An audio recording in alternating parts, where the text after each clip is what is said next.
Well, what do you want to talk about, man? What is this? What is this history you got going? Well, I can jump into that real quick. Mr. Leslie Little was my mentor and trainer and teacher and all the other good things that teach me how to be a beekeeper. Mm-hmm. And he did it by teaching me how to raise queens. I thought I knew something about bees. How old were you?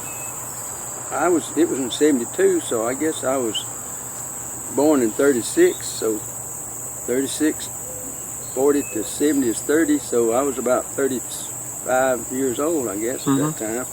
And how long you been raising bees then? From 1960 till 72. And I thought I knew a little about bees. Yeah. Well, I began to learn. You see. So he knew I was interested in it, and I had met him at various meetings and so forth. Mm-hmm. And in 1971, I drove from Paris, Tennessee to Berea, Kentucky, because he was going to be at that Berea College giving a presentation on bees and beekeeping. Well, I just wanted to go to Berea, Kentucky, but also I specifically went to hear him. I got there 30 minutes late and missed his whole presentation. No! I was walking in the street trying to find the building. I had some information, trying to find what building he was in so I could slip in there. Mm-hmm. And the fellow on the street, on the sidewalk, says, "You're too late. That meeting's over about 30 minutes ago." I'd taken my whole family up there. Oh my gosh. Well, where was he living then? Was he Mr. Little? Yeah. Right over there on Union Street. Well, why'd you have to go all the way to Kentucky? That's where he was making his presentation. Oh, okay. He was at the Kentucky Beekeepers meeting in Berea, Kentucky. I got you. He was a called special presenter at that meeting. So that's where he was. That's where I wanted to be. Well, as time progressed, in 72, Tennessee State meeting was at Lebanon, Tennessee, Cedars of Lebanon Park, and so I attended that. It was in late September, and just so happened I sat on this side of the table by Charles Cowell, and I was telling Charles what I wanted to do. Charles was a big beekeeper, big player in the state organization, officer and so forth and so on. And Mr. Little was sitting over there. I didn't know it right at the moment. Mm-hmm. When I was talking to Charles, I told Charles what my interest was. You know, he wanted to know a little bit about me, and he wanted to know why I was at the meeting and this and so forth. So, and I told him, and I was interested in learning more about bees and specifically about queens. And Charles Cowell was a queen breeder and raiser in Nashville. And he says, "There's a man you need to talk to.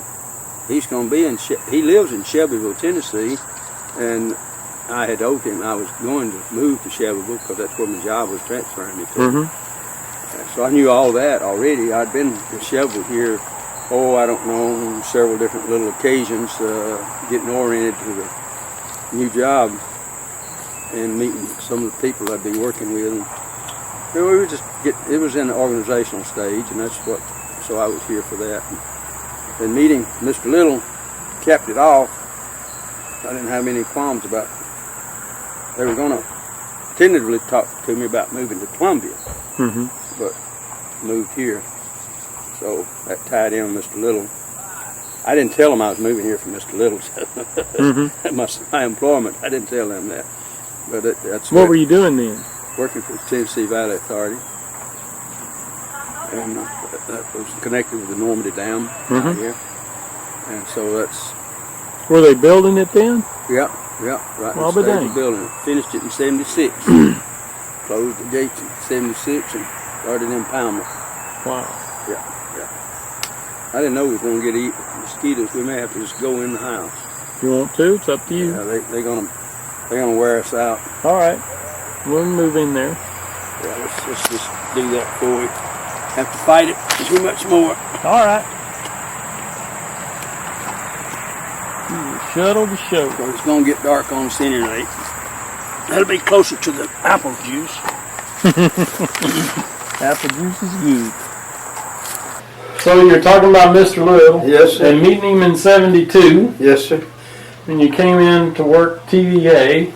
And you missed his presentation up in Berea, Kentucky, even though you took your family up there. How many of your family did you take up there? Well, I had all 4 girls that were already born by then, and the youngest one was very small, but we made it up there and back with her. All right. I didn't realize how far it was, so that's the reason it made me late. And it was way before interstates. So I drove a lot of crooked roads in Kentucky. She was probably 10 hours up there then, wasn't it? I don't know. It seemed like it was longer than that. I spent over a day, I think, going. Well, did you get to see him afterwards, though? No, not there. Did you catch him in the hall? No, not there. Oh, God. I didn't see him until, from that time, I didn't see him until the September meeting in Cedars of Lebanon.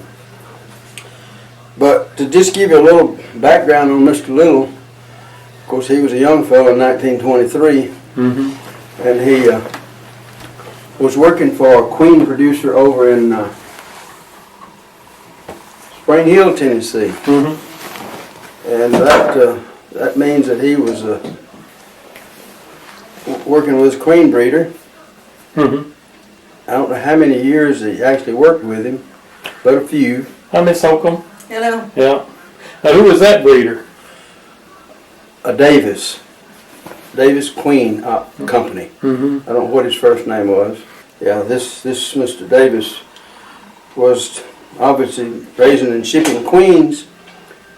However, in the early 20s, mid-20s, they contacted American Foul Brood.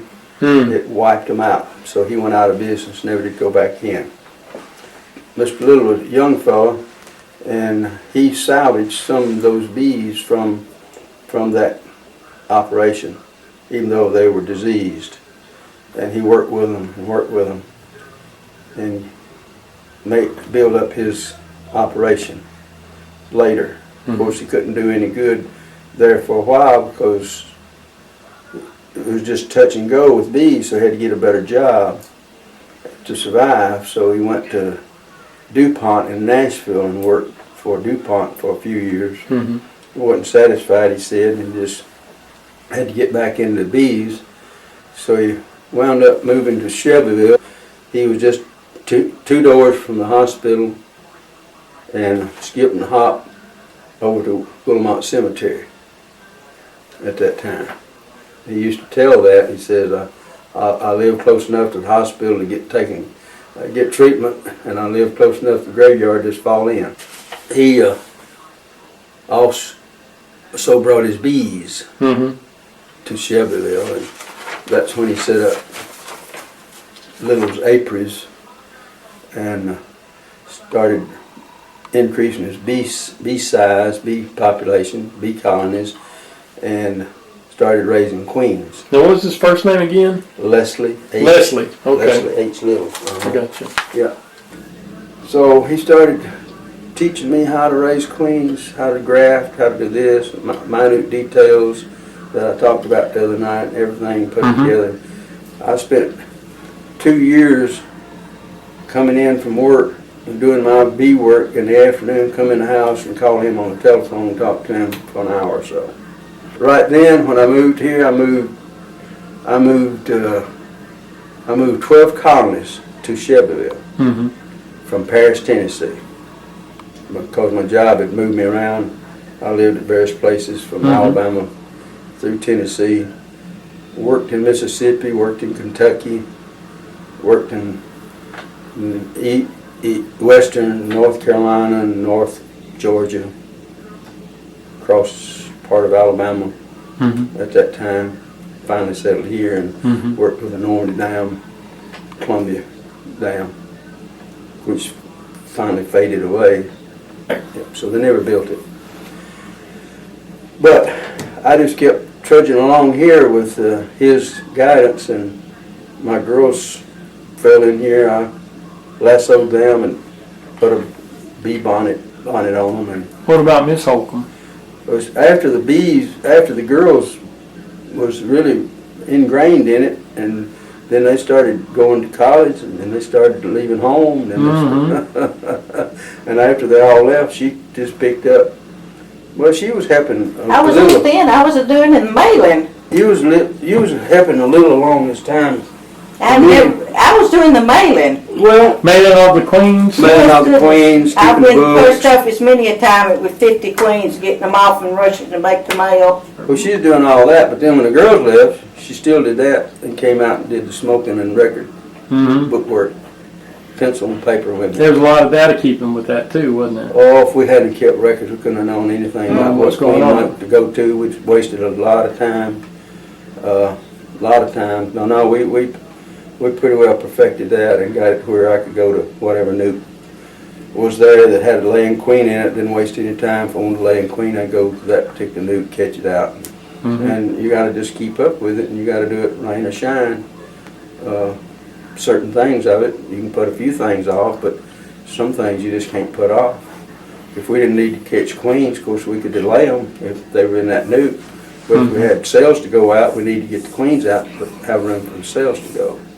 So that's how tedious it was and how time consuming, how pressure came on you to do this job, because this one's coming right behind it. You got to be prepared for the next step. Well, you had to feed too. I fed in that rain, out there in the rain many a time. Oh yeah. Feed is always so important in queen rearing. You just can't raise queens without surplus feed. Nature is so sporadic that the queens have to have that feed every day, 600 plus times a day. Did you just feed them sugar water? Sugar water. Yeah. Sugar water. 90% of it now you can feed honey. Mm-hmm. But we diluted the honey 50-50 also, made it a light solution so that they don't. It was more like nectar then. Make it back to nectar. Right, Mm-hmm. right, absolutely. You grasp that quick. That's true. Yeah, turn that honey back to nectar, and they'll take it so much. And they can build comb with that too. But on honey, they can't really. I say they can't. They are very adaptable insect, so they can do some things that you don't think they will do and can do, but it's best if they have nectar to produce wax, Right. sugar syrup, and or honey nectar.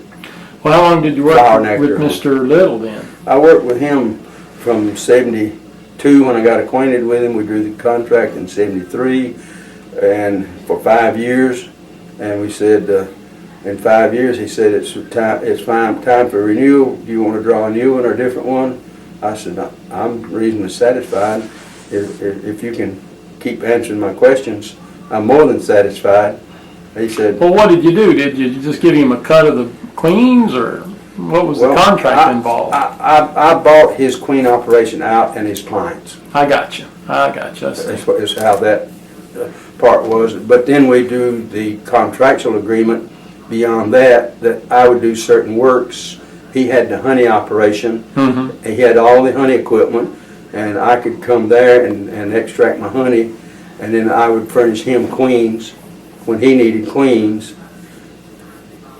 and no charge. But later on, he wanted to start paying me for queens. Mm-hmm. But that was after the 5-year deal, and so he did buy a few queens from me, but he never had to have many. Mm-hmm. He reduced his operation down drastically, but still had bees. Had one colony when he got killed. How did he get killed? He always went to coffee twice a day, once in the morning, once in the afternoon. So he was leaving that and coming back about 3 o'clock in the afternoon. The sun wasn't right in his eyes until he started to turn. He started to turn, the sunlight apparently blinded him. There's a big semi-truck coming from Murfreesboro, right there at Sheffield Lumber Company intersection where the big light is and Walgreens across the street. Mm-hmm. And that truck couldn't stop, crushed all over him, killed him right there on the spot. And so that's in June of 1990. Mm-hmm. So I worked with him from 73, specifically from 73, early start in 72, but worked really with him from 73 to 90. The way the Duck River Beekeepers Association came about was Mr. Little was going to Nashville and he was a member of the Nashville Area Beekeepers Association. There was not an association in Shelbyville. Had not been one. And I asked him basically why. There was a little of in and around the area, and so he just went to Nashville on second Sunday in the month and always attended that meeting because he worked in Nashville. And so I asked him about what he thought about us trying to do one here in Shelbyville. He was a little bit opposed to it. This has never been said much before. And I said, well, will you not oppose it? And if we can call on you, will you assist us? And he agreed to. I served as the first president. James Arnold served as first vice president, and at that time we were organized well enough. And some new lady that didn't stay in Shelbyville very long was the secretary. We met at her house for several meetings. And then we met a few times at Mr. Little's workshop behind his house. But we started meeting then at the Farm Bureau building. We all agreed that we needed a reliable place to meet. How many people were in the club about that? About 5 of us. Gotcha. Started off about 5 members. And then in the latter part of '73, we moved to the Farm Bureau building. January of '73 is when we had our first meeting. Okay. At the And secretary's that's about the house. same time you were seeking out and working with Mr. Little. Oh yes. Okay. Well, from latter part of September through November and December of '72, I was in somewhat constant contact with him. Myself and James Arnold established the Duck River Beekeepers Association. Not Mr. Little. Everybody backs up and says Mr. Little. He didn't do it. Was he ever? Did he come to the meetings? Oh, yeah. He was at the meetings as frequently Okay. as he could be there. Yeah. Oh, Right. yes. And he began to teach the first beekeeping short course. Really? Okay. Oh, yes. Yes. He was the instructor. You know, we have a short course now. Right. Well, he was the instructor of the short course for quite a number of years there. Now, did he write up some materials? Oh, yes. I thought I Yes. remember seeing Yes. his name on something. Oh, yes. Okay. More than one thing. But he assisted us very favorably and never opposed the organization. So sometime along in the 80s, because this was '73, we moved on in the late or early '80s, we had a toast Mr. Little the drone. What is that? Toast Mr. Little the drone. Lee Russell, the judge Lee Russell, you ever heard of him? He was the toastmaster. I gotcha. He was the toastmaster for that presentation. Mr. So it was Little, a toast, it wasn't a roast. well, it might have been a roast. Because Mr. Little didn't know a thing about what was happening. We made, Lee and I talked it over, and Lee made sure that I would be sure that Mr. Little got to the meeting. And that's all he knew about it. Because he wasn't at every meeting, but we made sure that he was going to be at this particular meeting. And it was in the old Farm Bureau building. And he got roasted that night very well. Well, that's As a good. drone. As a drone bee. That's That funny. was the theme of it. That's funny. Yeah, there was quite a bit went on. I don't remember every minute detail, but it was a fantastic little program that night.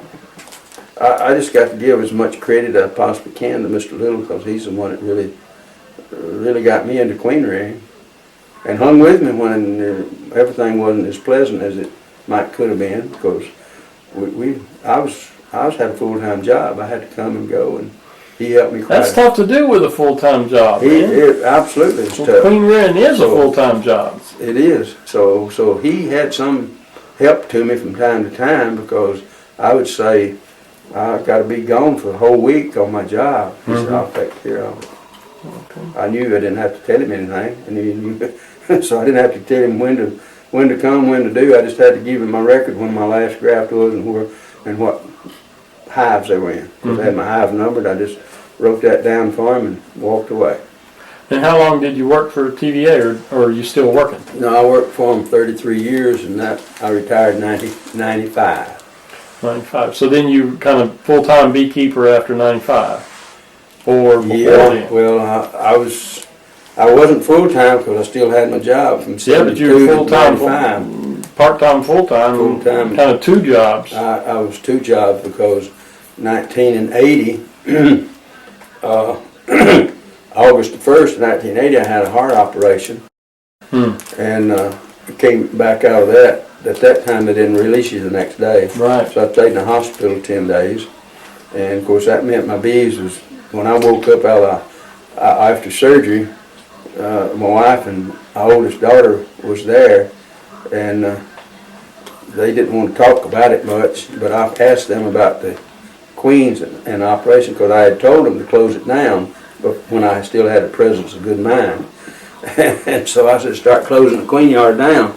And so they didn't do that. They talked it over. Your daughter wouldn't do it. And she said she could do it and kept it up for me. Everybody pitching in. And we've been able to stay in it ever since. So you can count up the times. I don't know, from 1923 when Mr. Little sort of started. He wasn't here. He was in Spring Hill, but he was in this immediate area. Then moving here in 44, close to that, and setting up his queen operation.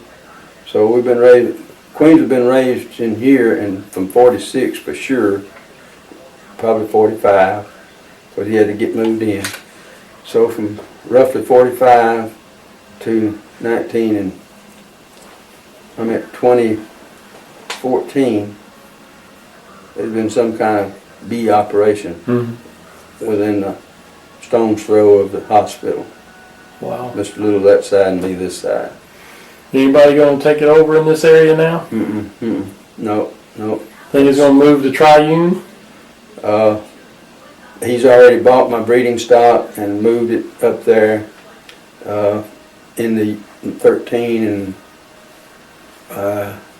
yeah, he had it 2012, 2013. He got it all moved, all my breeder stuff moved in 2013.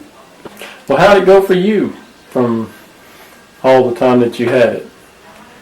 Did it stay pretty steady, or did Varroa hit you hard? I mean, oh my goodness. AFB come through and hurt you? I've only had 2 cases of AFB since I've been bee operating. That was in 1976. I had 2 cases that same year. The strongest state aprist I guess we had in a while is now Mike Studer. But he is just frankly overworked. Oh, I can't imagine. Too much load for one human being. So that's my opinion, that's how that's working out. He's doing all he can do when he can do it. Well, what else you want us to know? Well, I think just the longevity of queen rearing in Shelbyville. I think that was my objective. If we get that point across smoothly and legitimately and very frankly, I just say it's not happening anymore, and whatever the significance that is to people. In many towns in the United States, it has queen rearing activities in them. Well, especially this far north. You brought up the opportunity for people to, tag along when you're working these queens. A couple in Giles County at MTSU. I would be pleased if we could put that in there and say that I've made that offer and avail myself to be the lead to try to train new queen breeders or queen raisers to carry on producing local queens. And have you noticed any difference in the approach that you had to take to queen rearing over the years, or has it been pretty steady? What worked in 1835, still works today. In 1987, 88, 89, Yeah. we didn't know it, but the trachea mites were coming in on us. And then, of course, when they did really get here, it really affected us. Yeah. And so 2 years after the trachea mites, we didn't know it exactly when the trachea mites started locally, but scientists and researchers were knowing about it. And then in 2 years after the trachea mites hit me, varroa mites hit me. And I didn't know how to treat the varroa mite and this and that. And I attended state meetings in the fall, but that time is a little bit too late to do it. So from 88 to 92, I lost 2/3 of everything I had, and those 2/3 were weak. I'm at the 1/3 left. 2/3 lost, 1/3 was weak, and Were you treating at that time? Did they have any treatment? I began to learn to treat, and of course the only treatment available then was to everybody in any commercial operations as well as sideliners and small beekeepers was the fluvalvinate Apistan. Apistan, right. Apistan strips. So some people started using wildcat stuff and misusing it and so forth and so on. Unfortunately, I hate to say that about beekeeping industry, but that's exactly what was taking place. And I try to stick with the known recommended doses and the product of Apistan. And I did have some survivals. And the big treatment for trachea mites was Menthol? menthol, and it didn't work. Bees would propolyze it, Right, right. and or if it was available to them, they would take it out of the hive, if it was where they could do that. Otherwise, in a little pouch, they propolyzed it over, and so it was ineffective for the most part. Then came along grease patty, Right. developed by a young lady named Diane Samentario. She was at Ohio at the time, and then later she went with USDA, and through this changing process, her research work and getting her doctorate degree and so forth, she developed this grease patty. Sugar and Crisco. Right. Granulated sugar and Crisco. About 1 to 3 mixture of 1 to 1 ratio of Crisco and 2 ratio of 2 parts sugar, granulated sugar. Made a pretty good little pasty dose. Bees treat it like a love-hate arrangement. Wanted to get the sugar, they hated the grease. So they smeared it all over their mouth parts and their body parts to some extent. And while they were greasy, the trachea mite would ignore them, would not attack them. So that's how you could treat them late in the fall, because we didn't know that much about it at early stages, but trachea mite became known to be precisely a cyclical situation. They'd have infestation in the colony in the springtime till the weather started getting warm. As soon as the real hot weather hit, July, August, you couldn't find trachea mites in the colony. They just subsided. And then in the fall, when the weather began to cool back down, heavy infested colonies the trachea mites would rear their heads again. And of course, that's when it began to hurt the bees, because there wasn't time enough to do much treatment in the fall before winter set in. So then the bees go into winter with an infested dose of trachea mites. And of course, in the winter, those infested colonies just died off. Did you do bee patties pretty regularly? I did. When I found out about the grease patties, and I went to grease patties solely all the way. And so I began to be able to have a few survival colonies, and out of about 40 colonies, I began to build back up. And did you treat them with terramycin too? I did. I treated with terramycin there for a considerable period of time. It has been probably 10 plus years since I've used terramycin.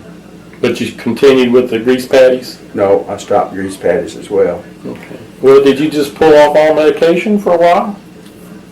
Not totally. What I did was selectively treat. I got you. If I would inventory tracheomites, I'd inventory varroa mites, and we didn't have small hive beetles during that period of time. Mm-hmm. I didn't have small hive beetles to 2010.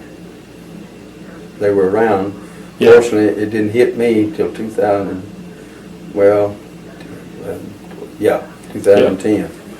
And I did have some small damages because it's just hard to keep the nukes from getting attacked. Right. And then in 2011, I had some colonies attacked with small hive beetles, both here and up at MTSU. Mm-hmm. We lost one of the strongest colonies at MTSU, thinking they were somewhat okay, but about this time of year, I see him coming right now. this time of year, we were preparing to take the honey off in August, and we went to take the honey off, got down in the brood nest, and they were heavily damaged. Mm. Even a super of honey was damaged. So we had to work at that. Fortunately, what they had was a cooler, big cooler. So we were able to take this colony. The bees were gone out of it. They have scounded because of the small hive beetle slumming, Mm-hmm. slime all over that. So we took the top portion off that wasn't affected with honey, got down to the damaged part, took all of that, put it in a cooler, and chilled those larvae down to where they were not active. And then after they got cold several days, 10 days or something like that, and then we cleaned all that up. But we lost our biggest colony. Man. But we come to find out it's not altogether the size of the colony, it's the configuration of the colony. Is it still healthy? Is it still going to have a viable queen? If anything goes wrong with the colony, the small hive beetle knows it before you do, and they move in and attack it, seems like. Yeah. But too much of that minute stuff. The queen rearing situation is very timely. So the first thing I do was prepare my starter in the configuration of cap brood pollen next to it, and then a space in there to be able to put the grafting material. Right. I go to the breeder colony that I have previously selected for all the characteristics you want a good breeder to have, and take that frame out that has the young larva on it, which is 1 day past the egg stage. Mm-hmm. We call it a 1 day old larva. Right.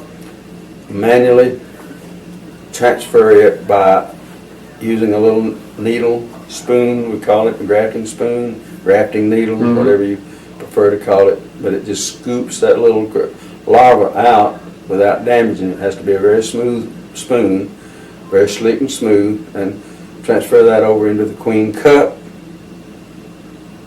Turn the queen cup upside down and hang it with a bar of wood bar inside the frame, and drop and ease that frame down into between the two broods in the queenless colony.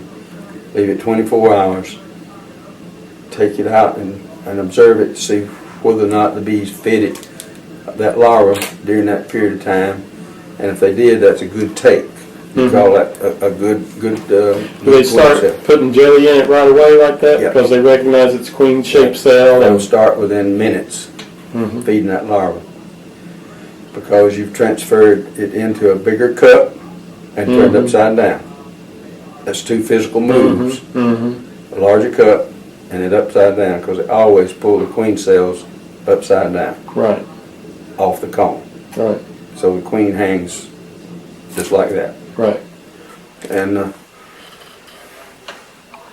after the 24-hour period in that queenless colony, it has to be a very strong populated group of bees. Then we move it over to the queen right, cell builder or cell finisher colony, two terms meaning the same thing.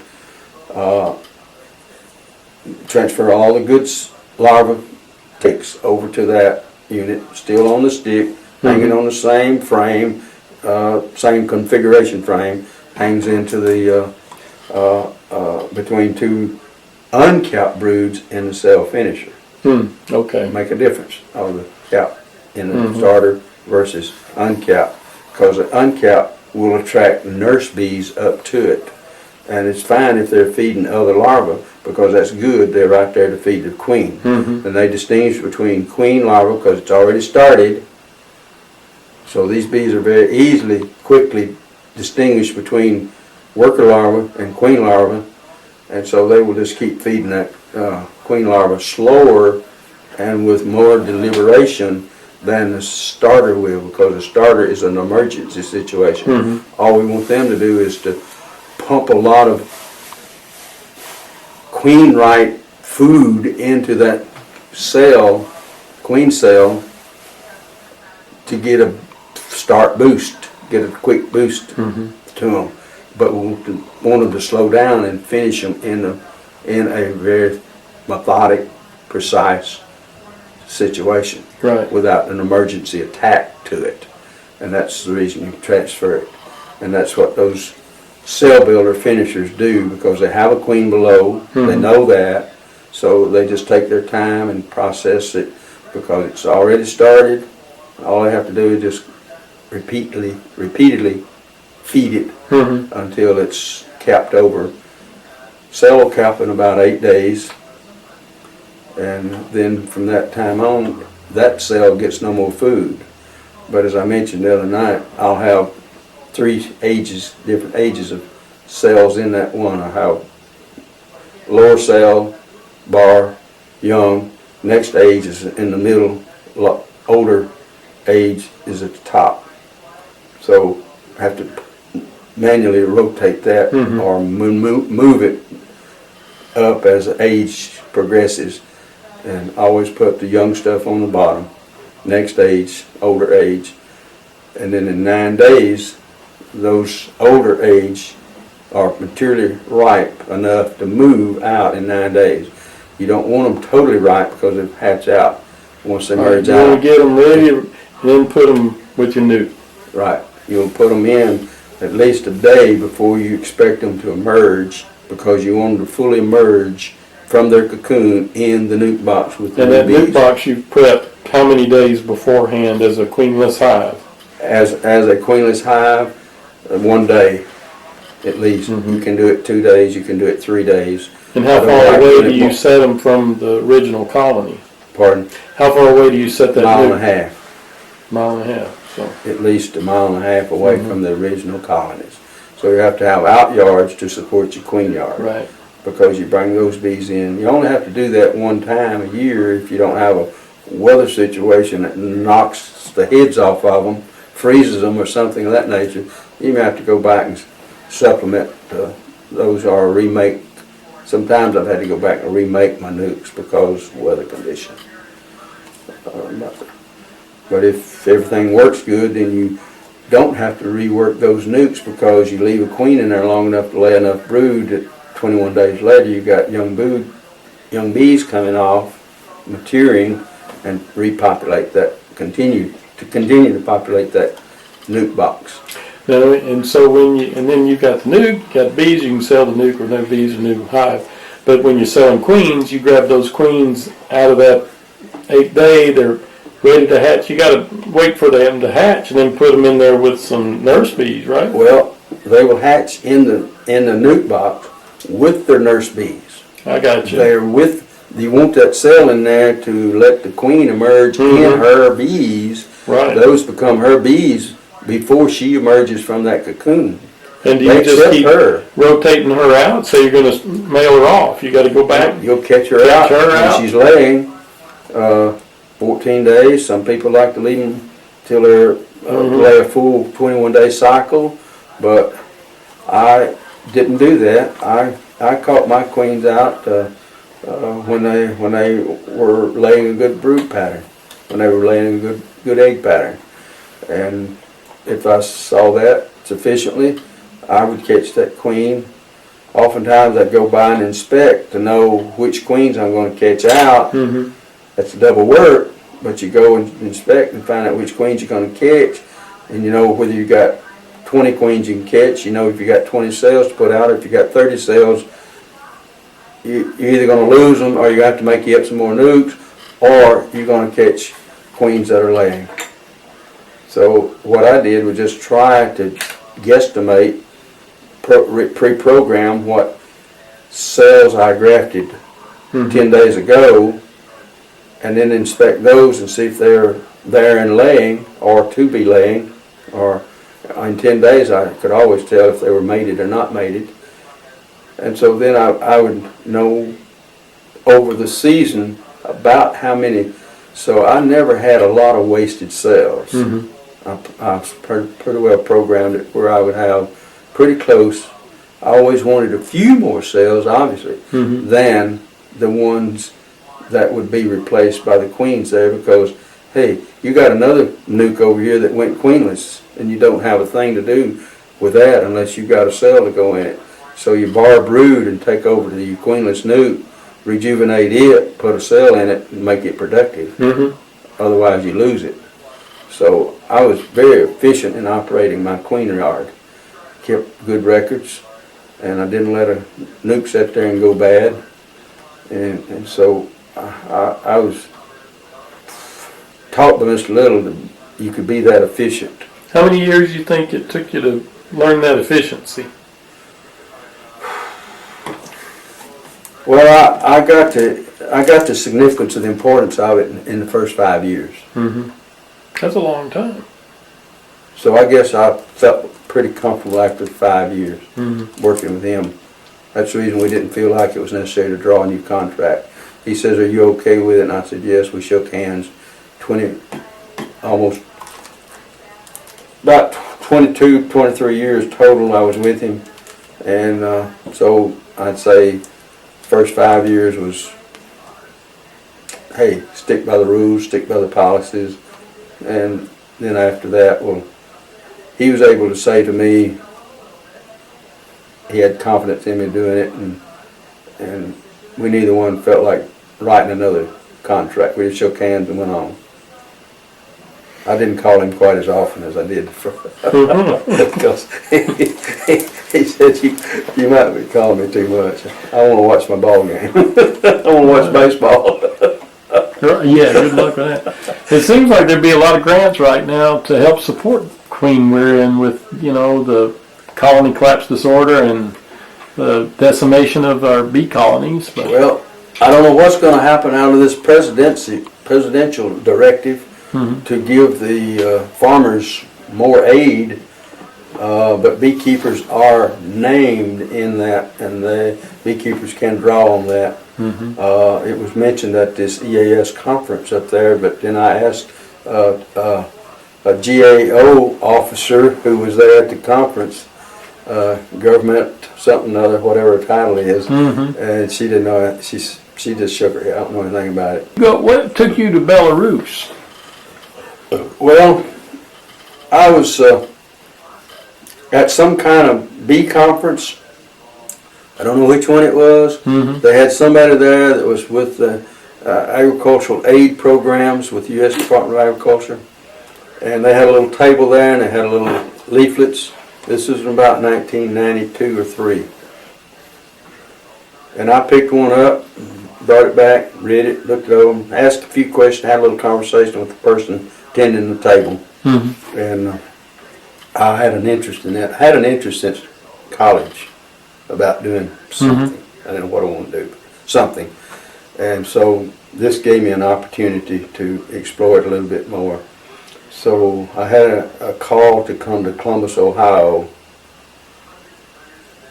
after I filled out my application and sent it in. And I met the person that was in charge of giving assignments through that program. And 98, she called me. Diane Roach was her name.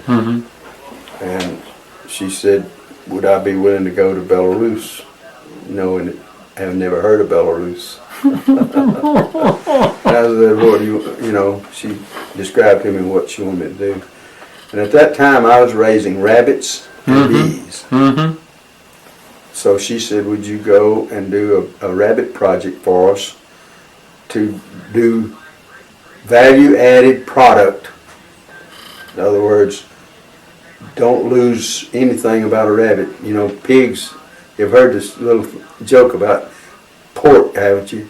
They take everything and use it from the pig except its squeal. Mm-hmm. So she wanted me to do a value-added product program to this Belarus rabbit raiser.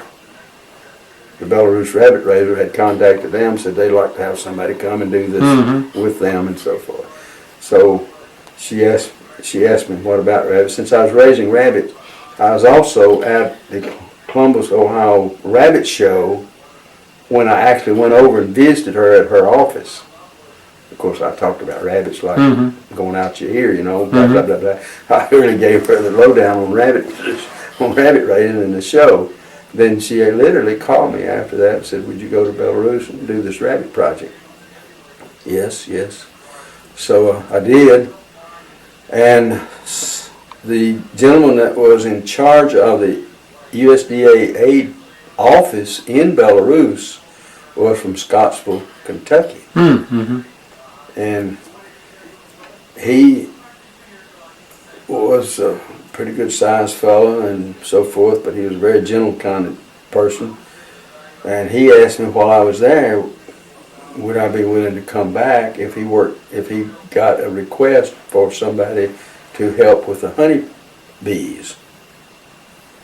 He must have had already sensed it or something else. Somebody probably already approached him as far as he didn't tell me that. I just know that it was in June when I was there. He called me in August and asked me if I'd come back in September and do a bee project. Wow. And so I went back to Belarus and did a bee project for this gentleman. Wish I had pictures laid out here for you, but I could find them. He was building a 6-story house. Wow. And he had only the 3rd floor suitable for someone to have enough room for bed and a kitchen. And he lived in the house somewhere, but he had a workshop in the basement which was underground. But he had a level drive-in into the basement. He had woodworking equipment and all that stuff down in that basement. And some of the windows were not even in the house, but this 3rd floor was finished. How we got to the 3rd floor was like a chicken ladder. No. Cross members on a big piece of timber, and we walked up that timber to get to the 3rd floor, and to cross from the bedroom to the kitchen, we had to walk gangplanks from the bedroom to the kitchen in that house. It was unfinished.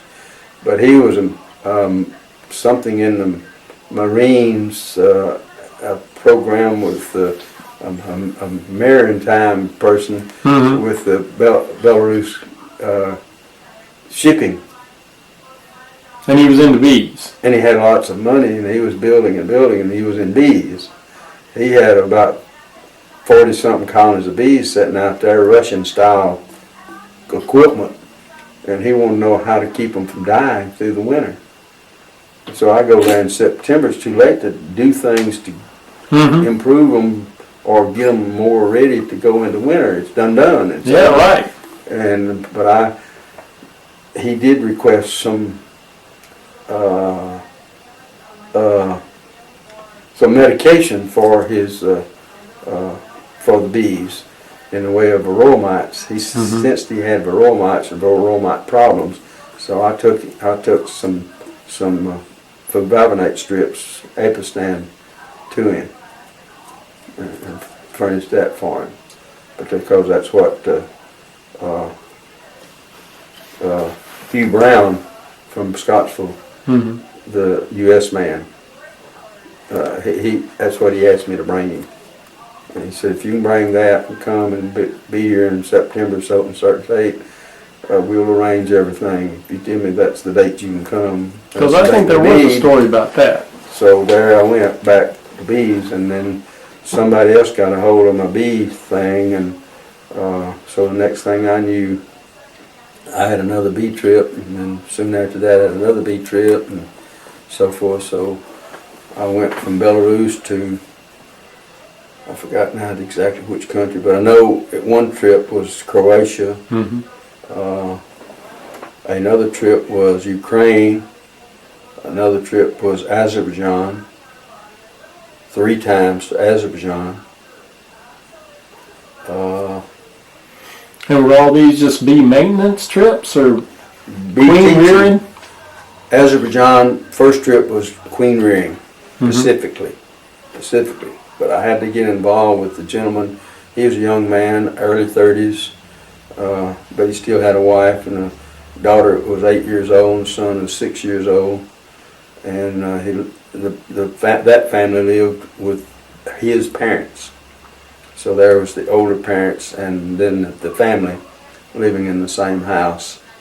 And so they put me in a little room just off the hallway. There was a little hallway deal there. And they had a little small room. There was enough room for a bed, enough room for me to lay my clothes and lay my suitcase. And that's where I stayed. And their kitchen was on the porch of the house. Open porch. Outdoors. Outdoor, right. So we said that it was in June, which was not a bad deal, but they did have room in the house in the wintertime to have their kitchen. They would move it into the house where they could, it got cold in Belarus. Because it's just, Azerbaijan, excuse me. Azerbaijan, it gets cold in Belarus too, but Azerbaijan is just south of Russia and north of Iran. You might know all of that good stuff, geography, but at any rate. And there was a Caucasus mountain that came right out of Russia and just right down this town community, little village that this bee person was in was along a river. It was a little village. The river was lower than but they actually made it to where they had running water out of the river all the time in a ditch, in ditches run by everybody's house in that community, in that village. So that's how they got their water. Wow. But it was snow-capped mountains. The water was coming right straight out of the snow-capped mountains, and this was the first village below the mountains. Was it pure? Yeah, it was probably very pure. Wow. And so that was an interesting thing, but I would say queen rearing is so unique in itself that this is what I experienced when I went there. This young man had acquired, he'd been to the U.S., so while he was here, for whatever reason he picked up bee books, and he got one of Marla Spivak's, Dr. Marla Spivak's books that she prepared from the University of Minnesota, and it was queen rearing. And he had practically memorized that book. Wow. He was so familiar with it. Well, I said this, so he brings the book out and said, "You know about this book?" And I looked at it and I said, "Yeah, I know about it. Do you know?" "Yeah, I know Dr. Spivak," and so forth. So he's began to give me some comments about material in the book. I said, "Boy, this is going to be a breeze. He already knows.